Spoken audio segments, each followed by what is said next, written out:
Napag-usapan natin ang pagkawala nitong si Mai Furuki kasama ang Evil Dragon Spawn na nilipatan nga nitong si Vega. Pero bago natin simulan itong video na ito ay i-roll muna natin ang intro. Hello everyone and welcome to my channel, ang inyong source ng Tagalog na Tansura Contents. Sa channel na ito ay pinag-uusapan natin ang mga nangyayari sa may Tansura universe. So without further ado, let's get into the video.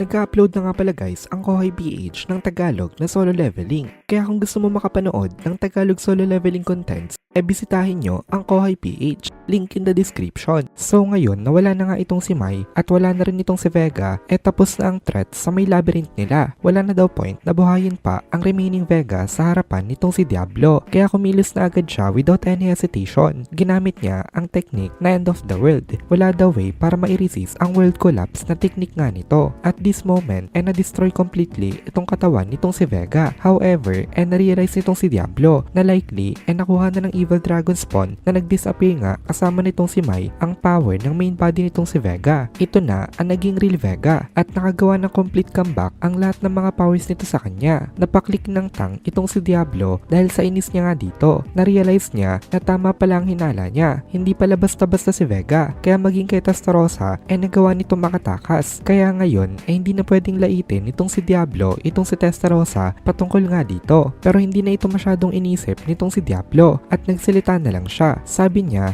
tapusin na daw nila ito agad kasi hindi niya daw alam kung paano nag-evolve itong si Vega since kinain nito itong si Zilenius. Marami pang cells nitong si Vega ang naiwan sa may isolation ng labyrinth at kapag hinayaan daw itong unchecked, pwede itong mag-resurrect sa pamamagitan ng pag-devour nito mga ito sa mga monsters sa labyrinth mismo. Then nakita ni Diablo ang reaction nitong sila Dino sa may labyrinth ngayon kasi mukhang malungkot nga ito mga ito. Pero nagsalita itong si Diablo sa kanila. Sabi ni Diablo, hindi daw ito ang time para sa sentimentality. Tinanong niya si Dino kung anong pinag-uusapan nitong mga ito ngayon. Sumagot naman itong si Dino sa kanya na nag-aalala lang daw siya pero pinutol agad siya nitong si Diablo. Sabi ni Diablo, problema daw yon dahil hindi ma-accomplish ni Dino ang mission nito dahil distracted daw ito sa mga trivial na feelings. Nagsalita itong si Diablo ng coldly at naintindihan naman itong si Dino na tama naman daw itong si Diablo. Napansin ito nitong si Benimaru kaya umaksyon siya. Naiintindihan nitong si Benimaru ang nararamdaman ngayon nitong si Dino kaya meron siyang ginawa para naman dito. Nag-suggest itong si Benimaru. Sabi niya at least pwede daw sila magpadala ng isang gift kay Mai Furuki. Gawin na lang daw nilang big gesture bilang thank you na rin daw sa may ginawa nitong si Mai sa kanila. Nag-start na sila mag-take action para isagawa nga itong idea na ito. In the meantime, nag-iisip itong si Dino na mag-isa. Sa isip niya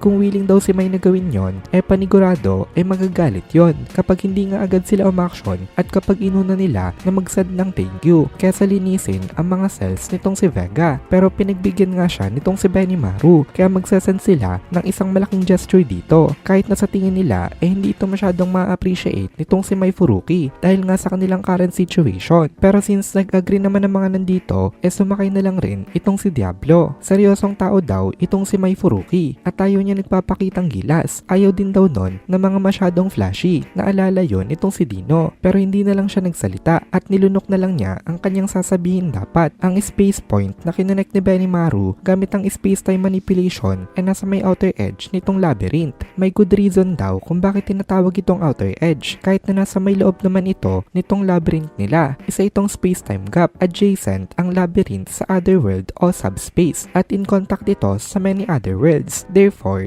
kung outside ng labyrinth cardinal world, ang inside naman tinatawag na outer edge. Apat lang sila ngayon nakatayo sa may extreme end ng labyrinth. Itong mga ito sila Benimaru, Diablo, Zishon at Dino. Sa suggestion nitong si Benimaru magse-set off daw sila ng isang malaking firework at ang reason kung bakit apat lang sila dahil silang apat lang ang may space-time manipulation na nag-aalaw sa kanila na mag-act sa may future. Itong si Zishon na pinagkatiwalaan ng power nitong si Zilenius nag-evolve ang space-time manipulation manipulation into space-time domination. Itong si Diablo naman matagal na rin halos nakuha itong power ng space-time domination. Nakuha ito nitong si Diablo dahil na-disappoint siya noon na naunahan siya ni Michael sa may time stop, kaya pinilit niya makuha itong power na ito. Si Benimaru naman nag-train under kay Diablo at in a very short time na-develop ang spatial domination niya into space-time manipulation. Finally, nai-handle na ito nitong si Benimaru. Since kakatuto lang nitong si Benimaru, hindi nakakapagtaka na hindi ito kaya gawin ng iba. Kahit sila Pico at Gracia, spatial domination lang ang meron. Kaya mahirap para sa kanila na i-maintain ang existence sa may subspace. Kahit nga nasa may true form na sila, hindi pa rin nila kaya makisali sa may apat na nandito para tumulong sa may gagawin nila. Since itong apat lang ang may kakayahan na mag-participate dito, may tanong ako sa inyo. Sa tingin nyo,